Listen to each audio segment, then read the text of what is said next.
Gail. Kat. This is really disgusting. Oh, we got a sticky situation for you.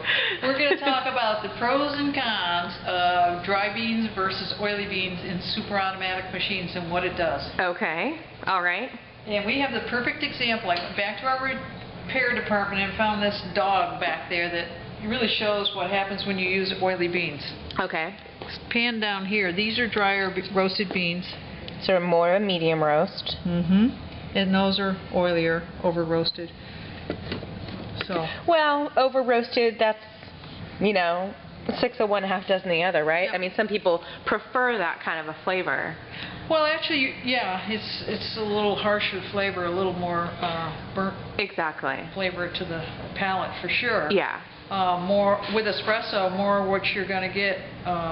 What makes for a good espresso is the blend of the beans. Exactly. That really is what you need. You don't need to make it all dark and nasty, but if you like it, this is what's going to happen to your machine. If you like dark and nasty, it's going to go dark and nasty. Okay, so. And that's totally G-rated. You put the, you put the oily beans in there and take a look at this is a bean hopper.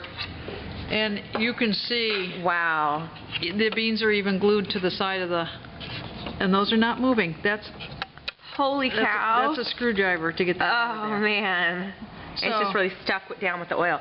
It's stinky, too. I mean, we don't have smell-o-vision here, but it's really smelly. Yeah.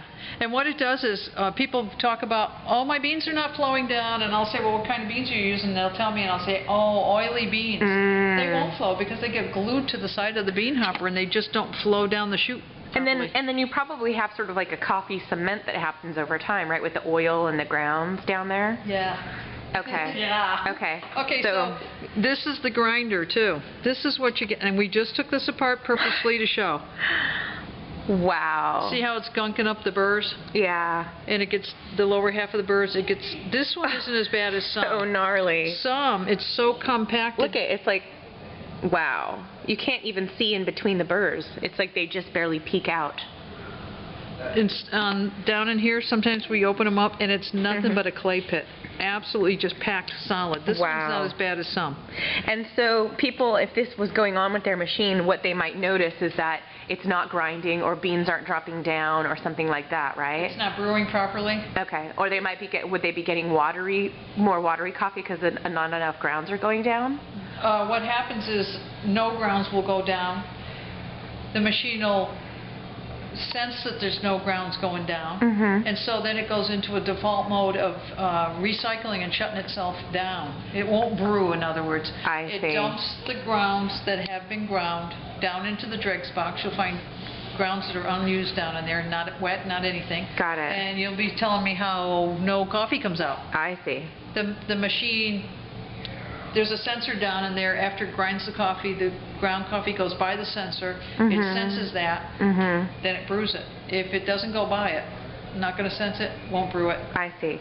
Now, so, okay, what if I'm really in love with crazy dark beans and I want to keep using them? Like, do you have tips on how I can make sure that my machine doesn't, like, get jacked up over time like this insanity in here? Well, on some machines, the older ones like this one here, it had 18 settings. Okay. You would have to run it up to about 14, 16, and it lets those oily beans stick ground coarser and they will go down through. I see. It won't.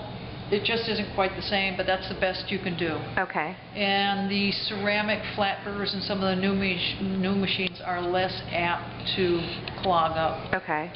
And then they could run like grinds and stuff through them too, that's starchy? No, not in a superautomatic. Oh, really? You can't run grinds through this or anything like that. So how would you, so you just really have to be at the coarsest setting and then maybe just wiping down the oils in the hopper and stuff regularly? As much as you can, but you still, without taking it apart, you can't get into the grinder to clean it, and you're still going to have issues with the grinder. And if you do get into the grinder and take it apart and you don't know how to recalibrate it, oh my. All of a sudden you got something that's grinding road gravel, or it's grinding, it's not they need okay. So really, we recommend you get it into a service center. But really what we recommend at the end of the day is to expand your coffee horizons and go with a different blend that is at a medium roast. Yeah, and you can just tell by looking at it. Yeah, exactly. There's a very easily discernible difference between those two roasts. You don't want something that's super shiny and oily. You want something on the right. Medium or it's kind of like just a little dry, a little bit of oil here and there. But yeah, and it clogs up, not only if you're using this, it clogs up the brew unit on the inside too. All those oils get in the brew unit and all of a sudden it would stop brewing too. Got it. Okay. All right. Thanks for the demo and the disgusting tour there, Gail. Oh, it was just a, what are you going to do? The public needed to know. This is your PSA for the day? That's right. All right. Thanks, Gail. Take care.